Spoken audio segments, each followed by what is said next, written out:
Assalamualaikum warahmatullahi wabarakatuh. Salam jumpa dengan saya M. Imron pribadi, tetap di channel Vlog Makrifat Bisnis. Nah, pada kesempatan kali ini saya akan menjelaskan tentang materi email yang dari Shopee. Kebetulan Makrifat Bisnis ini memiliki tim, memiliki mentor dari Shopee, ya, dikasih satu mentoring, jadi setiap minggunya dikasih materi. Oke. Materi ini akan saya ulas untuk beberapa minggu, untuk semua minggu ya. Yang belum saya ulas nanti akan saya review, saya ulas lebih lanjut. Dari email, nah ini materinya dari Gmail,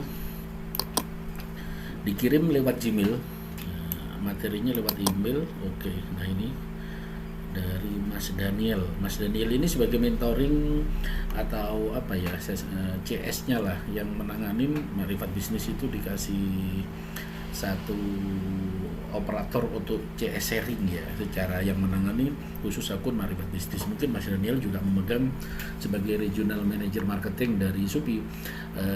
Itu berganti-ganti. Kemarin itu Mbak Melisa ya, dan sekarang ganti Mas Daniel. Oke.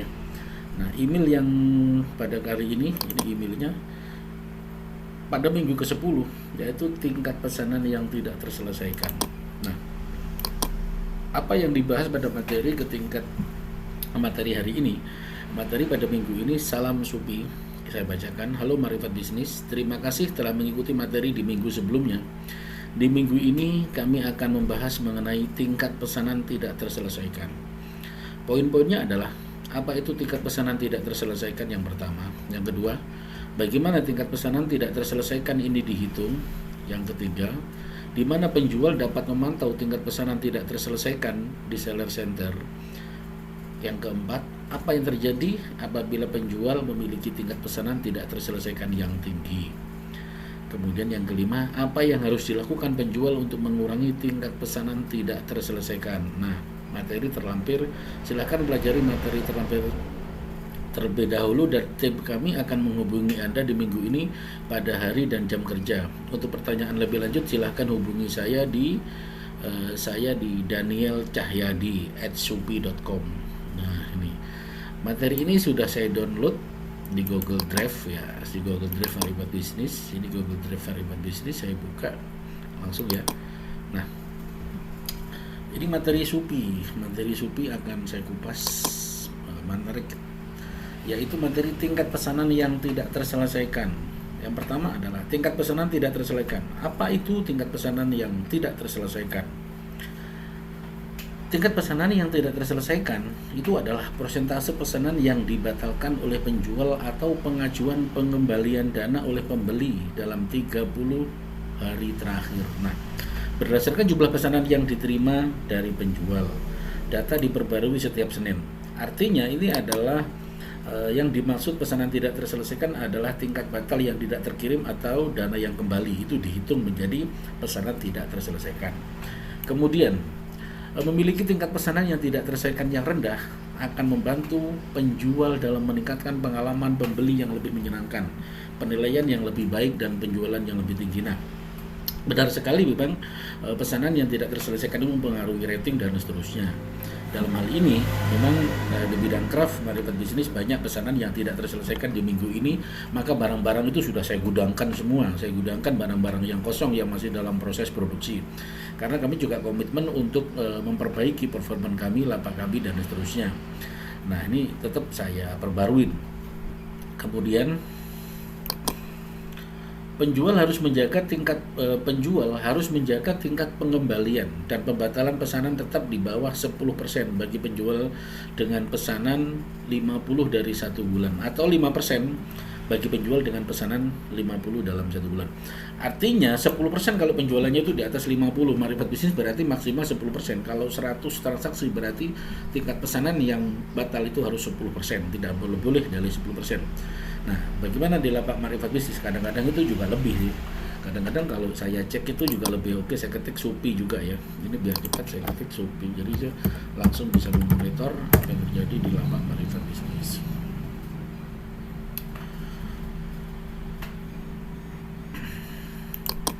Saya sambil memonitor Shopee. Oh, ini belum login. ini laptop baru. Oke, saya jelasin lagi materi ini. Kemudian bagaimana tingkat pesanan yang tidak terselesaikan dihitung? Nah, ini cara penghitungan. Cara penghitungan pesanan yang tidak diselesaikan adalah tingkat pesanan tidak terselesaikan sama dengan tingkat pembatalan dan tingkat pengembalian. Artinya barang retur dan barang kembali itu dihitung sebagai pesanan yang tidak terselesaikan. Kalau di bawah 50 order itu artinya kena 5%. Kalau di atas 150 order berarti kena 10%. Nah, dalam hal ini karena orderan Maripat Bisnis lebih dari 50 dalam perharinya, maka kena dari 10%. Tingkat pembatalan ini termasuk satu, pesanan yang dibatalkan oleh penjual. Pesanan yang dibatalkan secara otomatis. Biasanya memang lebih dari 3 hari itu dibatalkan oleh Shopee. Kemudian pesanan yang dibatalkan oleh pembeli atas permintaan penjual. Nah, ini sama. Jadi semua tingkat yang tidak terkirim artinya itu dihitung dan ini akan mempengaruhi rating tentunya. Ini materi resmi dari Shopee. Nanti akan saya kupas bagaimana strategi Maripat Bisnis menghadapi hal-hal seperti ini. Baik, ini akan saya kaitkan dengan SEO yang kita lakukan mau tidak mau, karena ini sudah sistem di Shopee, mau tidak mau harus kita lakukan, tidak bisa tidak. Karena ini adalah bagian daripada SEO yang dilakukan di Shopee. Nah, nanti bagaimana triknya mengatasin umpama kita lebih dari 10% tapi kita tetap banjir order. Nanti akan saya kupas. Pesanan tidak terselesaikan itu mengurangi order, tetapi nanti akan saya jelasin bagaimana untuk mengatasinya. Tapi memang harus bekerja keras. Tidak ada yang santai begitu. Kemudian, tingkat pesanan tidak terselesaikan. Di mana penjual dapat memantau tingkat pesanan yang tidak terselesaikan? Ya tentu di seller center. Di seller center kita bisa melihat seluruh pesanan yang tidak terselesaikan. Penjual dapat menemukan tingkat pesanan yang tidak terselesaikan tentu di aplikasi Shopee. Nah, bagaimana? Itu di aplikasi Shopee itu diketik saya, performa toko, total pembatalan, pengembalian. Jadi di aplikasi Shopee itu diketik saya. Kemudian performa toko. Lihat di performa toko. Kemudian total pembatalan itu ada ya, di seller center ada pembatalan dan kemudian ada ini pengembalian. Nah, di kemudian masuk ke seller center, pengaturan toko dan performa toko. Nah, kita lihat di dalam aplikasi begini, ini performa toko. Contoh performa toko seperti itu. Ini performa toko, ada persentase chat, ada penilaian dan seterusnya, seller center. Oke, saya buka di Maripat Bisnis. Saya login dulu.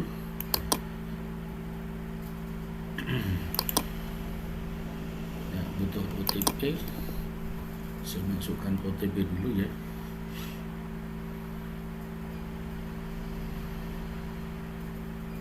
OTP ini lewat WA.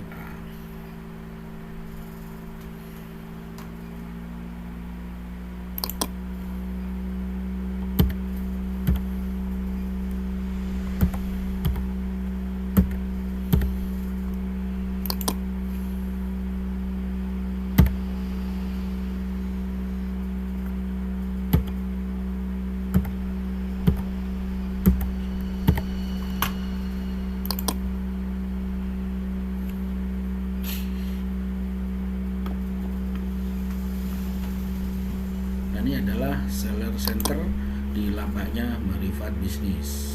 Kita ketik di situ ya jual. Nah, dijual inilah seller center. Nah, nanti sambil dipelajarin kita kupas. Nah, di seller center ini nanti kita cek bagaimana Maripat Bisnis tingkat pembatalannya dan berapa besar memang seberapa besar dan faktor-faktor apa yang sebenarnya sering terjadi batal di produk craft saya itu. Oke, saya lanjutkan lagi dari draft tadi ya.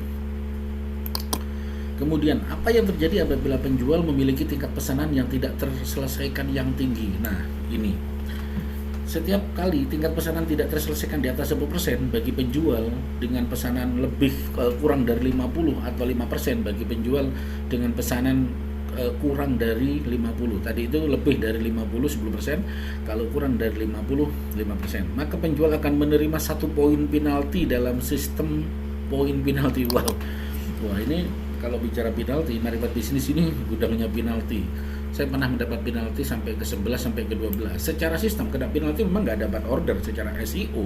Secara SEO yang yang dilakukan di Shopee memang iya, jadi akan mengurangi performa dan seterusnya. Tetapi saya memiliki cara bagaimana agar tetap memiliki tingkat order yang tinggi. Tetap ada, saya melakukan SEO, tapi saya tidak nyepam, tapi melakukan sebuah SEO, yaitu bagaimana itu ditoleransi oleh Shopee. Salah satunya adalah saya istilahnya itu anggap aja bersodakoh dengan Shopee. Sodakoh apa? Saya membangun traffic, membuka jalan ke Shopee. Artinya saya membuka pelanggan yang di luar jalurnya SEO-nya Shopee. Karena dari trafficnya Shopee saya sudah ditutup, lapak saya sudah ditutup karena memiliki penalti 1 itu sampai penalti 12, secara prinsip itu lapak kita ditutup. Tetapi saya mencoba di sini karena saya penjualan memiliki jaringan yang dibuka, jaringan di Bukalapak, di Tokopedia, di website saya, di mana ya, di Instagram, di WA Bisnis, Telegram, itu kan ribuan jaringan Marifat Bisnis. Nah, saya membangun traffic, melakukan share-share produk saya bangun link, kemudian saya masukkan lagi di trafficnya, penjualannya di Shopee. Nah, ini yang menyebabkan walaupun saya kena penalti 12, itu pernah ya, memang salah, pasti salah secara sistem SEO, tetapi saya membangun traffic ini, nah sehingga orderan saya tetap banjir. Ini salah satu mempertahankan bagaimana kena penalti. Jangankan penalti satu aja udah berat. Nah, sudah kena penalti itu trustnya kurang. Saya sampai penalti 12, artinya sudah nggak ada penalti, sampai penalti itu dihapus lagi. Kadang-kadang terjadi begitu. Nah, saat ini saya tetap berupaya untuk membangun sebuah performance, yaitu barang yang tidak ada itu tidak terselesaikan. Sebenarnya kasusnya di Marifat Bisnis itu terjadi overload order. Yang kemarin kemampuan kita 100 dikasih order 150 sampai 500. Bahkan Marifat Bisnis pernah mendapatkan order itu sehari 1000, 3000, pernah 3000 sampai 5000. Nah, sekarang saya membatasi lakukan chat ke pelanggan, tolong jangan order. Per hari ini saya melakukan hampir banyak sekali chat jangan order dulu di minggu-minggu ini karena masih full. Apalagi di minggu ini sekarang ada program 4.4 dan seterusnya, setiap bulan kan ada program. Ini salah satu strategi ya, Tetapi bagaimana saya Marifat Bisnis tetap mempertahankan performance, semua pelapak itu harus terkirim. Saya maksimalkan ya, nanti terkirim produk-produk saat ini yang kosong itu semaksimal mungkin, bagaimana agar terkirim sehingga seller tidak kecewa begitu. Karena ini adalah performance daripada key indikator Marifat Bisnis untuk menjalankan konsep bisnisnya. Memang pengaruhnya sangat besar dan perjuangannya memang tidak berat. Nah, seller-seller pemula jangan meniru cara saya ini karena sangat berat ya, sangat berat. Kalau lapak pemula yang tidak memiliki trust kepada konsumennya dan tidak memiliki konsumen cadangan, konsumennya hanya mengandalkan di Shopee, saya yakin jatuh dan bubar, lapaknya sepi. Tapi karena saya tahu itu, saya tahu kelemahan saya, karena saya seling barang saya ini terlalu overloadnya tingkat tinggi ya, overload dan kapasitas produksi itu tingkat tinggi, kadang-kadang tidak sesuai antara orderan yang masuk dengan iklan yang saya buat. Iklan saya itu lebih besar daripada kapasitas produksi saya, sehingga kapasitas produksi saya sehari kemampuan hanya 100 paket itu tim sudah lembur, dan begitu juga tim produksi. Artinya saya tidak mampu kalau dikirim order di atas 200, 300 sampai 500 karena tetapi pada prinsipnya nanti akan saya berikan sistem ya. Siapa tahu mungkin ada investor lebih besar lagi. Tiap hari ada sih investor tapi abal-abal, saya kurang suka. Tapi kalau investor di Marifat Bisnis itu boleh 1 miliar dan seterusnya, kita bagi hasil keuntungannya, kita hitung profit sharing ya, itu boleh lah untuk investor investasi di Marifat Bisnis. Saya bisa meningkatkan di lapak Marifat Bisnis orderan per hari 1000 sampai 2000, bagi saya tidak terlalu susah. Artinya padahal saya tidak menggunakan ad-nya Shopee, tetapi saya murni menggunakan organik ya, membangun traffic dari servernya Marifat Bisnis, SEO-nya yang organik ini mampu meningkatkan penjualan sampai 1000% begitu. Itu bisa sebenarnya diatur, tapi tentu saya harus mengimbangi dengan kapasitas produksi. Saat ini kapasitas produksi kami tidak mampu, maka tetaplah saya menyesuaikan sesuai dengan budgeting kapasitas produksi kami, karena kami masih berbasis UMKM belum PT. Tidak tahu suatu saat kalau kami berubah menjadi PT besar atau dapat investor besar, nah peluang itu pasti 1000 order, 10.000 order akan saya ambil. Oke, apa yang harus dilakukan penjual untuk mengurangi tingkat pesanan yang tidak terselesaikan? Karena tadi kena penalti ya. kena penalti 1. Artinya apa yang harus dilakukan penjual untuk mengurangi tingkat pesanan tidak terselesaikan? Yang pertama adalah 1, hitung stok produk dengan teliti. Ya pastilah, tadi kan sudah saya jawab, harus digudangkan ya. Saya sudah tahu dari materi ini sebenarnya sudah saya pahami teori ini, materi ini sudah pahami 100%. Tapi oke, saya terangkan lagi ya. Saya terangkan lagi dan langsung saya buka cara mengatasinya. Ketika kita melakukan terjadi tingkat pesanan yang tidak terselesaikan tinggi, maka tidak mau kita harus hitung stok produk kita dengan teliti, harus digudangkan dengan cepat gitu loh. Kadang-kadang itu yang mempengaruhi, karena produk saya kan ada ribuan. Kadang-kadang ada produk sebelum digudangkan, produk itu masih dalam promo, itu tidak saya hapus, tidak bisa dihapus. Ketika saya hapus, saya kena teguran juga oleh Shopee. Akhirnya ya mau tidak mau, di situ saya kadang-kadang sering terjadi. Tapi itu akan saya lakukan lagi, promo akan saya batalkan. Ya mohon maaf kepada pelanggan semua, tiba-tiba promo saya itu habis, di-cut sewaktu-waktu. Jadi semua promo manual dari Marifat Bisnis itu, makanya harga kita memang sangat murah sekali, tapi langsung saya cut habis promonya. Kenapa? Karena saya kena overload orderan, biasanya begitu, kena overload orderan yang masuk. Update stok secara berkala di aplikasi ataupun di seller center minimal seminggu sekali. Kemudian pastikan Anda mengupdate stok untuk semua varian produk, pastilah jawabannya di sana. Tapi ini hanya materi dari Shopee, tapi benar juga memang. Alokasikan produk yang Anda miliki dan tersedia saat di Shopee. Jangan menyampurkan stok produk di Shopee dengan platform lain lah, ini yang susah. Nah, jadi tidak bisa. Kalau bagi UMKM maunya Shopee memang gudangnya Shopee sendiri, Bukalapak sendiri, Tokopedia sendiri, online sendiri. Nah, kalau itu terjadi, memang yang benar begitu, yang betul secara FIFO, fish in fish out itu buffer stock, logistik, inventory-nya seperti itu. Tetapi kan membutuhkan kapital dan modal yang sangat besar untuk membangun logistik, untuk buffer stock dan seterusnya. Karena buffer stock ini kan harus cash. Buffer stock adalah cash flow yang tertunda. Artinya di sini tidak mudah ketika omsetnya umpama ini 100 juta, kita harus menyediakan plafon Bukalapak 50 juta, Tokopedia umpama 10 juta, Lazada, eBay dan seterusnya, itu masing-masing anggaplah ini bisa 1 miliar. Dari mana UMKM kecil mendapatkan peluang seperti itu? Ini contoh analisisnya. Memang logikanya kalau kapital kita kuat, untuk Shopee sendiri, Bukalapak sendiri, Tokopedia sendiri, itu yang pertama. Atau melakukan stok kombinasi. Di stok kombinasi ini kita harus buat tim administrasinya, langsung digudangkan barang yang kosong, tapi digudangkan, diupdate, dan ini juga memakan waktu dan membantu iklan kita kurang bagus, SEO kita kurang bagus. 1 hari digudangkan, 3 hari tampil lagi, itu kurang bagus, akan mempengaruhi search engine ya. Terutama search engine di Shopee itu kurang bagus performanya. Apalagi melakukan SEO organik, ketika itu dilakukan maka kurang bagus. Nah ini masih dilema. Sebenarnya ada solusinya. Solusinya adalah tentu kita harus melakukan optimalisasi kinerja dari tim yang ada dan dikaitkan dengan logistik. Nah, menurut saya tidak terlalu susah, tapi memang membutuhkan kapital dan membutuhkan tempat ya, membutuhkan tempat yang luas dan membutuhkan modal di sini, membutuhkan pertambahan modal, pengembangan begitu, artinya pengembangan. Nah ini kadang-kadang di level UMKM itu agak susah ketika omset kita sudah booming, ada penambahan investasi.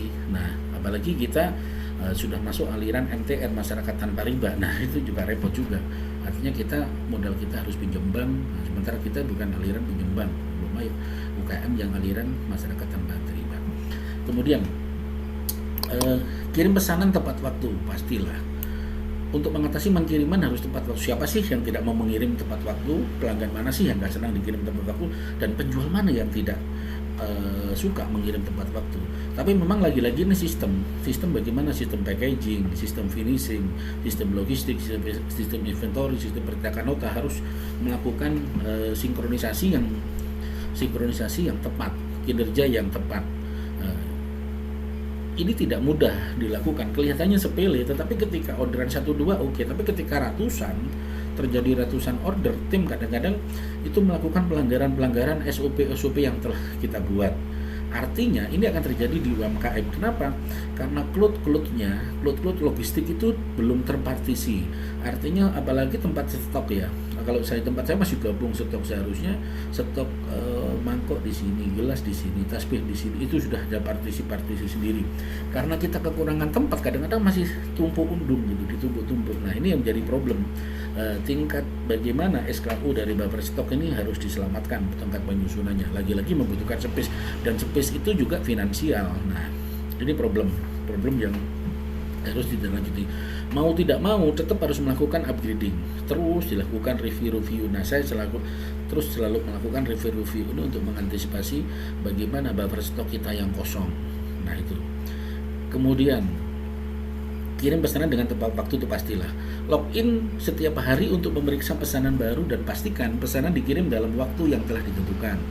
Nah, sistem SOP akan secara otomatis membatalkan pesanan. Yang pertama, penjual belum mengatur pesanan dalam 2 hari. Nah, itu penjual itu sudah lama ya, saya sudah tahu ini.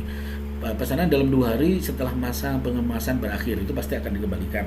Kemudian paket belum diterima oleh kurir dalam 4 hari setelah masa pengemasan.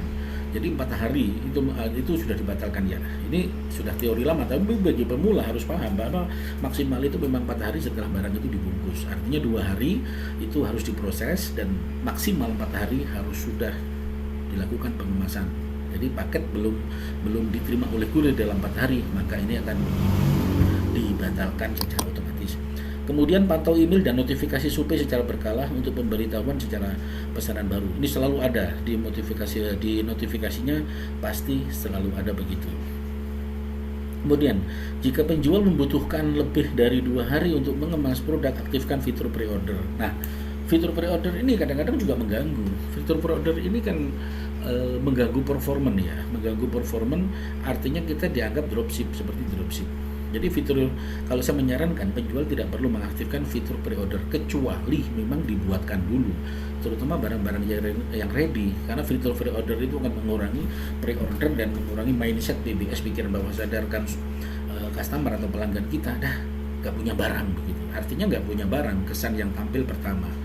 Tapi mau tidak mau, pre-order itu jangan diaktifkan semaksimal mungkin. Walaupun barangnya itu dibuatkan, bagaimana dibuatkan dalam 3 hari itu selesai. Jadi jangan dibikin pre-order, 3 hari harus selesai. Tetapi risikonya memang tidak terkirim, lapak kita menjadi banyak penjualan tidak terselesaikan. Nah, disinilah permainan waktu. Jadi skala prioritas kita harus kuat di sini untuk mengatasi soal timeline-nya, jadi waktunya itu harus dikendalikan dengan baik. Kemudian tingkat pesanan yang tidak terselesaikan, apa yang harus dilakukan penjual untuk mengurangi tingkat pesanan yang tidak terselesaikan? Nah, ini ada bagus ya. Poin ketiga, kita sudah memanfaatkan fitur-fitur. Manfaatkan fitur toko libur. Nah, aktifkan fitur toko libur ketika sedang bepergian. Pastilah kita bepergian 3 hari, masa apa kita diaktifkan begitu? Ya, pasti akan terjadi komplain yang luar biasa. Dan ketika penjual tidak mendapat memenuhi melayani pesanan, artinya dibuat toko libur dulu. Artinya bisa jadi kadang-kadang saya pernah meliburkan ya, ketika kemarin pernah terjadi ribuan order, itu saya liburkan sampai berapa hari. Toko saya stop 3 hari, saya liburkan 3 hari karena pesanan biar terselesaikan dulu. Itu memang saya lakukan ya. Oke, saya lanjut. Setelah ini nanti akan kita kupas, kita lihat di bagaimana di Seller Center Marifat Bisnis ya. Tingkat pesanan yang tidak terselesaikan. Yang kelima adalah apa yang harus dilakukan penjual untuk mengurangi tingkat pesanan yang tidak terselesaikan. Yang pertama, periksa kondisi produk. Periksa kondisi produk itu pasti. Pastikan produk telah dikemas dengan baik. Pastikan penjual telah memasukkan semua produk yang dipesan pada paket. Cetak label pengiriman dan tempel di luar paket untuk membantu memastikan bahwa pesanan telah dikirim ke alamat yang benar. Artinya memang harus dicetak nota itu. Kita punya printer dan seterusnya, itu pastilah. Sebagai online shop kita wajib punya printer gitu untuk saat ini gitu. Produk yang mudah antar rusak pecah harus dikemas dengan ekstra bubble wrap, itu pastilah. Jadi sebenarnya ini adalah bahasa standar, tapi memang harus diulang-ulangi lagi. Kadang-kadang kita lupa di proses ini. Kemudian berikan deskripsi yang akurat. Di dalam pemberian deskripsi yang akurat ini, nah kita harus menggunakan foto produk yang akurat, itu ditulis pada deskripsi produk itu secara detail untuk menghindari adanya ketidaksesuaian dari ekspektasi pembeli. Kemudian masukkan informasi seperti warna, bahan baku, dan seterusnya. Nah, pada deskripsi pastilah kita akan menjelaskan kapasitas produk. Tetapi produk craft manufacturing business kadang-kadang tidak. Hanya saya jelasin ukuran, dan ini adalah strategi ya. Kadang-kadang orang menjual, contoh, ketika kita foto kita unik sekali, kadang-kadang hanya dibuat judulnya aja, mangkok unik kayu jati, ukuran 16x16. Deskripsi adalah mangkok asli terbuat dari kayu, minat langsung japri. Nah, ini akan membuat penasaran. Kenapa? Orang tertarik pada fitur fotonya, tertarik. Kemudian deskripsi kita itu sangat pendek sekali dan kita menginstruksikan pada chat. Artinya di sini akan terjadi interaksi chat dengan pelanggan. Nah, lebih bagus saya menginginkan terjadi chat. Ketika terjadi chat inilah kita melakukan melakukan istilahnya jurus-jurus tertentu agar pelanggan itu membeli. Maka kita melakukan komunikasi chat untuk terjadi goal order. Ini lebih baik kadang-kadang. Ini kecuali orang yang tidak memiliki kemampuan tingkat marketing persuasi secara copywriting hanya itu kurang bagus, maka tidak boleh melakukan ini. Karena tentu mereka akan kalah dalam argumen-argumen di dalam chatnya. Ini khusus bagi seorang yang memiliki marketing copywritingnya bagus, tidak perlu melakukan deskripsi menurut saya panjang-panjang. Karena biarkanlah pelanggan itu chat dan kita melakukan transaksi melalui chat itu.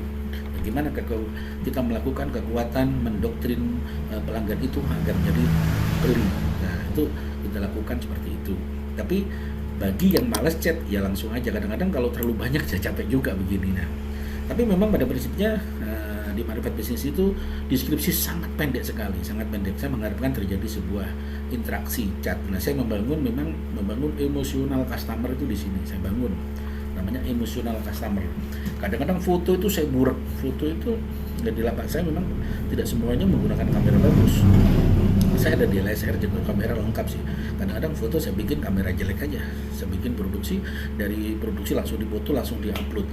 Di sini adalah permainan psikologis dari sisi foto. Nanti pada materi-materi penjelasan online shop lainnya akan saya jelasin tentang fotografi dan seterusnya, itu saya kupas ya.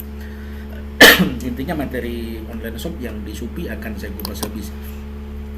Kalau dulu saya mengupas Bukalapak atau Tokopedia, mengapa? Karena saat itu Bukalapak adalah lapak terbaik pada tahun 2012-2014. Kemudian Tokopedia juga, Shopee masih pertamanya dulu kecil sekali. Nah, sekarang karena Shopee menjadi lapak terbaik, maka Shopee menjadi andalan saya. Mengapa? Karena Bukalapak Tokopedia itu kan bukan per UMKM, bukan lapak kita. Ini adalah kapitalis murni. Karena ini kita berbisnis ya, kita mengikuti mana yang terbaik.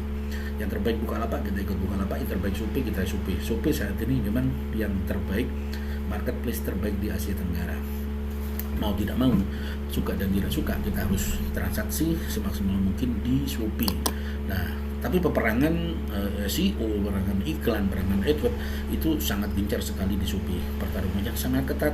Yang kalah pasti gulung tikar, bahkan bangkrut. UMKM kecil yang tidak mampu dalam persaingan global di dalam Shopee pasti akan gulung tikar. Banyak sekali yang terjadi. Apalagi produknya hanya tidak sampai 100, apalagi produknya di bawah 10. Waduh, pertarungannya sangat ketat, maka harus membutuhkan AdWords yang sangat luar biasa, harus membutuhkan iklan dan seterusnya. Nah, ini kadang-kadang UMKM kita itu jatuh di situ. Maka tidak heran kalau Shopee itu dikatakan sebagai pembunuh UMKM. Nah, itu persepsi bagi mental dari a priori UMKM yang kalah. Sebenarnya menurut saya tidak. Tapi memang peperangan terjadi. Biasalah di dalam dagang itu peperangan yang tinggi. Itu yang terjadi kepada Shopee. Nanti saya akan sekupas bagaimana apakah Shopee itu marketplace pembunuh UMKM atau tidak. Nanti pada materi selanjutnya akan saya kupas. Itu adalah mengomentari daripada Mr. Hu yang mengatakan Shopee adalah pembunuh daripada UMKM. Oke, apa penyebab utama di tingginya pengembalian atau pembatalan? Nah, yang pertama, pembatalan pesanan terlalu tinggi, produk habis pasti. Saya sering kehabisan produk. Market bisnis selalu kehabisan produk. Nah, kepada pelanggan semua mohon maaf, pastilah nanti akan review Japri kami, walaupun kadang-kadang Japri kami agak telat karena memang ada ribuan chat yang masuk ya, di WA, di Telegram, di semuanya itu sangat overload WA yang masuk. Jadi mohon sabar. Nah, kemudian pengembalian pesanan yang tinggi. Nah, kadang-kadang juga pengembalian produk tidak diterima itu tinggi. Kalau ini saya tidak terlalu tinggi ya, pengembalian pesanan tinggi tidak, tapi produk habis. Saya sering dikendala di produk habis, maka harus digudangkan, diaktifkan, digudangkan, diaktifkan, kemudian Produk salah ya, kadang-kadang terjadi. Produk salah ini kadang-kadang saya juga terjadi, tapi tidak terlalu banyak ya. Produk rusak atau cacat ya, kadang-kadang juga ada sih. Namanya kita seller besar itu pasti terjadi, tapi memang volumenya saya juga tidak terlalu besar. Kemudian pembatalan otomatis oleh sistem karena penjual tidak aktif selama 7 hari. Nah ini tidak pernah. Lapak saya, wah ini kalau aktif 7 hari parah juga. Lapak saya setiap hari, setiap jam aktif, setiap detik itu selalu aktif dalam jam 8 sampai jam 4 karena baik itu digunakan oleh CSCS dan admin kami selalu aktif. Cuman tidak menjawab chatnya, ya menjawab chatnya kalau nggak sampai 7 hari lah. Tapi chat dalam 1 kali 24 jam pasti semua akan dijawab. Tapi kalau dalam hitungan jam kadang-kadang kami memang tidak. Tapi kadang-kadang juga saya lakukan dalam hitungan jam. Kita akan meningkatkan marifat bisnis untuk performanya itu dalam 1 jam akan terjawab. Terus kita akan mencari tenaga kerja. Nah, bagi teman-teman nasional kalau ada yang mau gabung dengan konsep marifat bisnis boleh gabung baik sebagai investasi atau sebagai marketing dan seterusnya. Karena dengan SEO organik dan server yang dibangun marifat bisnis mampu membangun traffic penjualan ke Shopee ke berbagai marketplace itu sangat tinggi sekali. Nah, kira-kira itu teman-teman. Nah, ini pembatalan otomatis dari sistem karena pesanan yang tidak dikirim sesuai dengan periode yang dikirim. Nah, itu pastilah. Nah, itu pasti. Pesanan pembatalan otomatis kalau tidak sesuai dengan sistem karena pesanan yang tidak dikirim itu sesuai dengan periode yang dikirim maka otomatis itu menjadi batal.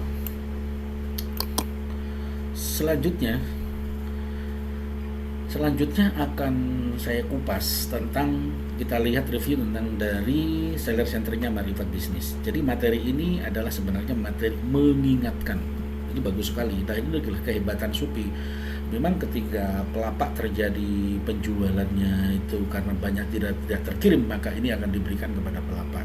Jadi Shopee telah memberikan satu lapak, satu mentoring bagi lapak yang ratingnya tinggi itu sangat perlu. Nah ini kehebatan Shopee. Berbeda dengan Bukalapak Tokopedia. Bukalapak Tokopedia tidak melakukan ini. Dulu memang hebat Bukalapak Tokopedia, tetapi bagi Badar saya bukan premium ya di Shopee. Kalau di Shopee, di Bukalapak itu ada ketika kita menjadi member Gold Merchant atau menjadi official sector itu dikasih. Kalau di Bukalapak Star Seller itu dikasih, tapi tidak dikasih mentoring seperti yang dilakukan di Shopee. Bagaimanapun Shopee menjadi yang terbaik, tapi suatu saat ingat Shopee ini juga bisa jatuh. Shopee ini bisa jatuh walaupun Shopee ini miliknya Jack Ma yang sangat kuat, kapitalis yang sangat kuat ya, itu suatu saat saya yakin juga bisa jatuh. Nanti akan saya kupas pada materi saya bagaimana Shopee itu bisa jatuh, dalam kerangka apa, dalam hitungan bagaimana, dan ketika terjadi apa Shopee akan jatuh. Tapi Shopee saya yakin sudah mempersiapkan hal ini. Saya akan ada materi khusus suatu saat Shopee itu bisa jatuh dan bagaimana cara menjatuhkan Shopee atau Shopee, gerakan Shopee ini bisa jatuh dari marketplace yang ada di Indonesia bahkan di Asia Tenggara. Itu ada gerakan-gerakan sih, gerakan kebangkitan yang mampu menjatuhkan Shopee. Tapi ini lagi-lagi juga tidak mudah karena Shopee adalah kapitalis omset dengan aset triliunan gitu, asetnya triliun gitu, yang tidak tanggung-tanggung karena sudah konglomerat dunia. Tapi saya yakin bisa jatuh, salah satunya saya sebut adalah ketika ada kekuatan crowdfunding sosial, itu yang pertama. Yang pertama adalah ketika ada kekuatan crowdfunding sosial yang berbasis nasional atau internasional, itu yang pertama. Yang kedua, ketika ada kekuatan marketplace lokal, terjadi marketplace lokal yang sangat kuat, yang di situ membangun konsensus integritas, maka Shopee akan jatuh di situ. Dan banyak lagi nanti akan saya jelaskan dari khusus. Oke, ini akan saya jelasin saya jelasin tentang seller center marifat bisnis itu seperti apa. Saya kupas ya. Sebelumnya saya ucapkan terima kasih kepada Mas Daniel itu yang telah menjadi mentoring daripada marifat bisnis, yang selalu mengingatkan dan selalu mengirim materi-materinya. Itu saya tunggu Mas Daniel sebagai RM Shopee, dari RM Shopee yang salah satunya membawai lapaknya itu marifat bisnis. Oke, nah ini kita melihat seller center Shopee. Inilah seller center Shopee marifat bisnis. Marifat bisnis itu seperti ini di dalamnya. Kita lihat pengiriman. Memang kalau pengiriman saya lagi memaksimalkan selalu 9++. Ini masih di program 44 kemarin dia. Ini program masih 19 plus. Kemarin 19 plus ada orderan 100 lebih. Masih terkirim 70-an. Masih terkirim 70-an dan artinya masih belum banyak terkirim. Hari ini di jam ini masih jam 11.08, jam 11 siang. Sudah 9 plus plus. Semua orderan masuk 135 dan perlu diproses 49, telah diproses 86. Artinya tinggal 49 lagi yang belum diproses. Nah, ini akan terjadi tingkat batal barang-barang yang kosong itu tinggi. Dan makanya Supe mengingatkan, Supe wanti-wanti di sini. Supe wanti-wanti di sini sangat tinggi. Nah, ini sudah ada yang merah ya. Ini sudah ada yang merah, berisiko terlambat contoh ini. Nilainya 1.400.000. Ini berisiko yang merah. Kita lihat yang risiko merah-merah ini. Nah, ini ada pemberitahuan besok batal. Orderannya lumayan, tapi alhamdulillah risiko merahnya masih berapa ini? Masih satu. Waduh, risiko terlambat ini juga ya. Risiko terlambat ini tadi berisiko terlambat. Nah, satu ada berapa ini? 2, 3, banyak juga ini. 2, 3, 3. Saya cek ke bawah terus. Ada 3. Nah, masih 4 ya, 3. Ada 3 risiko yang terlambat, artinya ini memungkinkan batal. Kalau ini barangnya kosong, saya tidak tersedia. Nah, ini kepada pelanggan Marifat Bisnis, mohon maaf, ini untuk piring ini ada piring liuk, pasti ini, waduh, ini nggak terkirim karena ini ada piring liuk ini lagi kosong. Nah, ini masih promo, ini harus segera saya gudangkan. Saya gudangkan piring liuk ini karena saat ini memang masih kosong. Kepada pelanggan Marifat Bisnis, ikuti terus review saya di channel YouTube ini, karena barang-barang kosong dan seterusnya serta hal-hal lain akan saya jelasin di sini di vlog saya. Kemudian pipa rokok tanduk. Nah, ini risiko terlambat itu memang kosong saat ini, tapi akan saya maksimalkan. Ini akan terkirim, akan termaksimalkan saya terkirim hari ini, bisa diproduksi dengan cepat. Oke, itu soal risiko-risiko pasti terjadilah ketika kita ratusan order yang masuk per hari seperti ini, itu terjadi. Nah, ini dari 100, logikanya orderan masuk 100 kemudian pembatalan 6, artinya saya masih belum 10%. Inilah performa yang saya pertahankan ya Mas Daniel. Saya tetap mempertahankan bagaimana lapak saya itu tetap menjaga performa. Kenapa? Ya mau tidak mau, karena Shopee ini kan andalan omset saya dan saya harus menghidupi banyak karyawan di sini. Ada puluhan karyawan, ada ratusan ya, mungkin sama yang di luar ada ratusan karyawan yang harus dibiayai penjualannya dari Shopee ini. Sebenarnya secara keuntungan pribadi saya sangat kecil ya. Yang banyak itu memang bagaimana saya mampu menggaji karyawan, mampu membayar karyawan secara total. Karena saya menggunakan kemitraan ya, banyak kemitraan. Walaupun ada karyawan yang di gudang kami tidak banyak sih, hanya puluhan, berapa ya, belasan atau puluhan ya, lupa saya jumlahnya. Nah, itu ada yang ratusan karyawan kami. Nah, di luar saya menggunakan kemitraan UMKM. Nah, begitu juga ini terjadi pembatalan 6, artinya 6 dari rasionya masih sekitar 6%. Nah, kalau 5% sudah terlewati 6%, ini akan kena penalti 1. Saat ini memang sudah dicabut ya penalti saya ke-11 karena sudah 4 bulan. Maka akan kembali ke penalti 0 lagi. Tentu lapak kami memiliki status buruk ya. Status lapak kami itu buruk yang ada di Shopee kalau kita lihat status ya. Mengapa buruk? Nah, karena status saya mengetahui kalau lihat setar, program setar ya, kita lihat program setar kami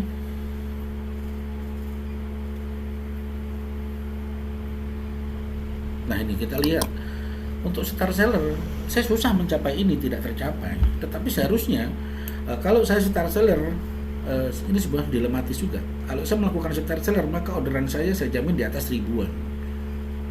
Saya tidak setar pun mampu di atas mempertahankan 100 karena kemampuan saya masih di atas 100 orderan aja. Nah, jadi untuk memenuhi ini tidak mungkin lah, karena saya sering pembatalan kepada order karena barang kosong, barang tidak terkirim, barang langsung diborong orang dan seterusnya, itu sangat tinggi. Artinya memang Marifat Bisnis ini secara konsep kekurangan produksi.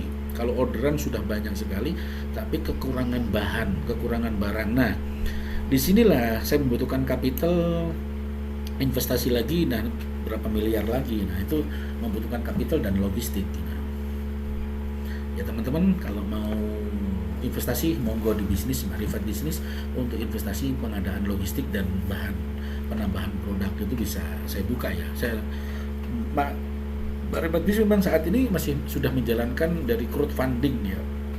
Modal dari Marifat Bisnis itu adalah modal crowdfunding untuk menjalankan bisnis digitalnya ini, yaitu menggunakan dana-dana patungan, yaitu dari mana? Dari reseller dropshipper yang saya namakan reseller dropshipper investasi. Nah, sudah ada di channel saya bagaimana menjadi reseller dropshipper investasi Marifat Bisnis, menjadi mendapatkan keuntungan, itu menjadi bagian daripada keuntungan di Marifat Bisnis. Kita lihat, nah ini penaltinya nggak tanggung-tanggung. Penalti adalah 11, persentase chat 72, ini jatuh. Nah, ini harus persentase chat ini di bawah 75. Ini harus saya kejar lagi chat yang masuk hari ini, harus terselesaikan, harus segera dijawab. Kemudian poin penaltinya masih 11. Wah, ini kena penalti 11. Ya, masih orderan 100. Dari mana orderan itu muncul? Tentu dari traffic yang saya bangun secara organik. Karena saya tidak menggunakan AdWords di Shopee, tidak menggunakan iklan satupun, tapi saya hanya membangun traffic, membangun SEO. Istilahnya itu saya numpang di Shopee, mau tidak mau, karena saya sebagai orang numpang kan harus memberi feedback positif kepada Shopee. Apa? Shopee saya kasih traffic, saya kasih pengunjung-pengunjung dari luar, dari Bukalapak, dari Tokopedia, dari WA, dari Telegram, itu semaksimal mungkin dari YouTube saya, dari channel YouTube saya, itu saya larikan ke Shopee semua. Bahkan orang telepon ke saya agar order di Shopee. Nah, mau tidak mau itu harus dilakukan. Kenapa? Karena saya berbasis organik. Kalau mau berorganik harus begitu, kecuali saya AdWords, bakar uang, bakar iklan. Tapi saya tidak menyarankan kepada UMKM melakukan hal ini, karena persaingan di Shopee itu beriklan juga luar biasa ketat. Mendingan adalah organik. Saya menyarankan UMKM adalah ayo kembali ke organik, kita membangun rumah digital berbasis organik. Organik itu memang berdarah-darah, tetapi untungnya adalah luar biasa. Kita tidak mengeluarkan, tetapi kita akan banyak menggunakan tenaga kerja di sini, menggunakan tenaga kerja, dan kita bisa membiayain banyak orang begitu ya. Nah, inilah gambaran materi di minggu ini, review dari Mas Daniel, yaitu ketika pesanan itu terlalu tinggi di Shopee, apa yang harus dilakukan. Nanti akan saya review materi-materi sebelumnya yang belum saya review, dan itu masih keterkaitan dan masih teman-teman yang belajar digital marketing untuk peningkatan omset di Shopee, membangun online shop, bagaimana sukses di Shopee, akan saya kupas terus. Terima kasih materi hari ini. Jika ada kesalahan semata-mata dari saya, jika ada kelebihan saya yakin hanya dari Allah Subhanahu wa taala. Assalamualaikum warahmatullahi wabarakatuh.